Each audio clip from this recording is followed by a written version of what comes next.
વિસાવદરતા સહિત ભેસાણ તથા મેંદરડા તાલુકા વચ્ચે નામદાર ગુજરાત હાઈકોર્ટ દ્વારા વિસાવદરમાં ફેમિલી કોર્ટ મંજૂર કરેલી હતી અને ગુજરાત સરકારે આ અંગેનું જાહેરનામું બહાર પાડી આ ત્રણેય તાલુકાની કોર્ટમાં ચાલતા ભરણપોષણના કેસો, ચડત ભરપોષણના કેસો, બાળકોની કસ્ટડી મેળવવાનો કેસો અને ત્રણેય તાલુકામાં લગ્ન હક પૂરા કરવાના દાવા, છૂટાછેડાના દાવા, જ્યુડિશિયલ સેપરેશનના દાવા સહિતના પારંપરિક તકરારો અંગેના કેસો માટે તથા અગાઉથી હુકમો થયેલા હોય તેવી તમામ અપીલો તારીખ 1 જૂનથી વિસાવદર કોર્ટમાં ટ્રાન્સફર કરવા હુકમ કર્યો હતો અને સત્તાવાર રીતે જાહેર થયા મુજબ જૂનાગઢ જિલ્લામાં નવી 3 સહિત ગુજરાતમાં કુલ નવી 80 ફેમિલી કોર્ટનો તારીખ 1/6/2024ના રોજ ઓપનિંગ કરાયો હતો. વિસાવદરમાં ફેમિલી કોર્ટનું ઉદ્ઘાટન થતાં વકીલોમાં તથા ત્રણેય તાલુકાની જનતામાં આનંદ ફેલાયો છે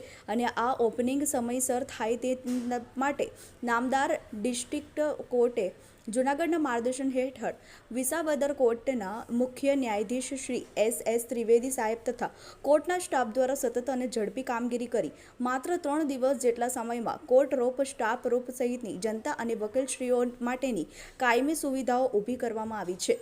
વિસાવદર બાર એસોસિએશન દ્વારા પણ વિસાવદર ફેમિલી કોર્ટને સહર્ષ વધાવી લઈ મહત્તમ પક્ષકારોને તેના લાભ મળે તેવા પ્રયત્નો શરૂ થયા છે.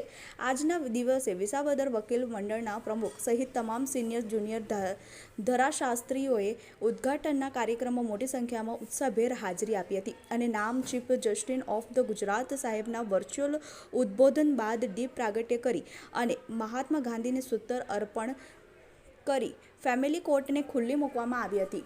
વિસાવદર બાર એસોસિએશન તથા કોર્ટ સ્ટાફ દ્વારા સમગ્ર કોર્ટ રૂમને શણગારવામાં આવ્યો હતો. આ પ્રસંગે મુખ્ય ન્યાયાધીશ શ્રી S.S. ત્રિવેદી સાહેબ તથા વિસાવદર સિનિયર ધારાશાસ્ત્રીઓ દ્વારા પ્રસંગને અનુરૂપ ઉદ્બોધન કરવામાં આવ્યું હતું. આ પ્રસંગને લઈને વિસાવદર બાર એસોસિએશનના તમામ હોદ્દેદારો તથા સિનિયર તથા જુનિયર વકીલો, મહિલા વકીલો તથા ત્રણેય કોર્ટના સ્ટાફ ખૂબ આનંદ તથા ઉત્સાહમાં જણાઈ આવતા હોય છે.